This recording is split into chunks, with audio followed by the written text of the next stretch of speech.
Hello, good to see you again. Can I let them in on what you just told me? The fact he says, I'm a bit tired. I just flew over. And I said, from where? And he said, from London. Now I know what that feels like. I mean, you are just wiped out when you get off a plane, having been on it that long. What time was it when you left London? Midday. It's 7 a.m., actually, London time. Oh, you must feel real perky. It's just about the time when the kids are waking me up anyway, so, I mean, mentally I'm geared to waking up. Yeah. How many kids? 2. One of each. One of each. I get everything right. Yeah. We just saw part of what is an hour-long video production. Is that right? Is this what's going to hopefully save the record business, what they're doing now, what I'm seeing on all the cable channels? I don't know. I think there's a strong argument for suggesting it's part of the thing that's killing the record business, frankly. Really? Well, I think so. Very much the case in Europe, you know, where the video, especially the video promotion Same thing is device, going on here, where kids... know, is, I think, competing for attention a lot of the time. But I don't think you can replace a live performance with video. Even no way. That we just saw is... Is one of the problems, you think, the fact that when the economy slows up, one kid will, maybe they pool their resources for that matter, and buy one of your albums, and all of them put it on their little cassettes? Oh, I'm sure that's very much the case. Sure. Yeah. Yeah. Of course, they're trying to stamp out that sort of thing, but I must admit I do it too. If only because very often one has the chance of getting maybe a little bit better quality with the modern hardware that's available to the punter, as I affectionately call him. The punter. The punter, yes. Oh, that's wonderful. Yes. Now, your new album is entitled Broadsword and the Beast. We'll just call it Broadsword, yes. The rest of it's small letters. You're greatly influenced by Scottish folk tales and that sort of thing, aren't you? You're really... Well, it's not just Scottish. I mean, I am Scottish by birth and by practice now, since I live in Scotland as well as England. But yes, I mean, I've always had an interest in folklore and mythology, but it's not something that I consciously study.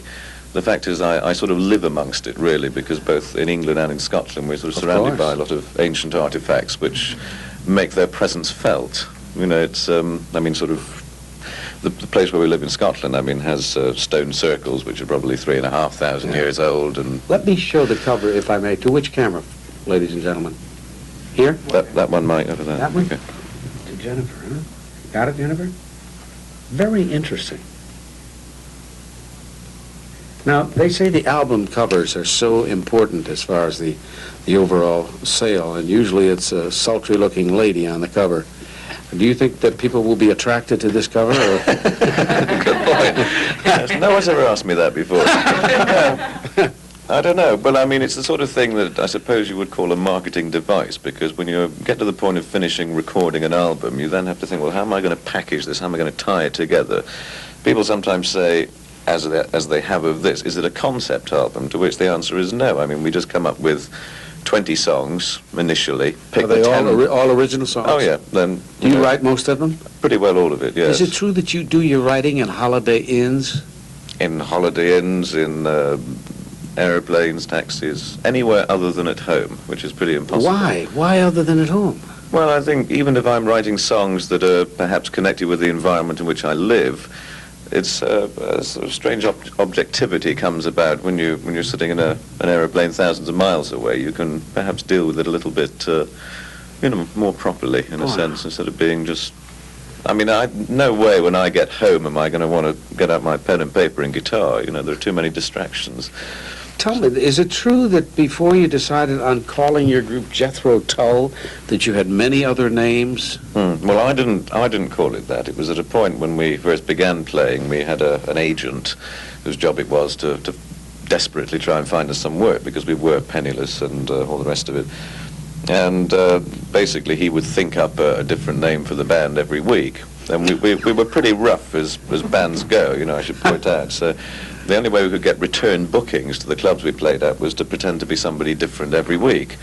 And we would only find out who we were when we arrived at some little blues club in North London or something, and we would look down the list of acts playing, and whichever one we hadn't heard of before, we knew must be us at night. And I think the first time we got a return booking at the famous Marquee Club, we happened to be called Jethro Tull. So that name stuck so with you? that it stuck. And I didn't even know who the original Jethro Tull was. Guess what's going to be your next question? The original Jethro Tull. Who was Jethro Tull?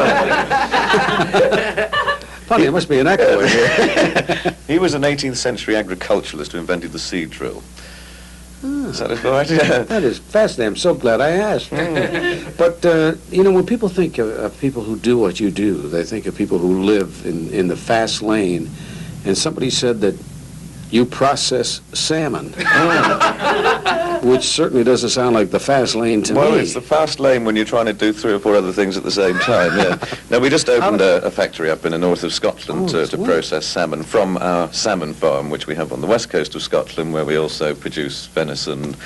We have a sizable flock of sheep and Highland cattle, and That's wonderful. but then we also farm in England as well, you see, and the problem is all the harvests sort of come just about 1 a month, so it is in the fast lane because I cannot be everywhere at once.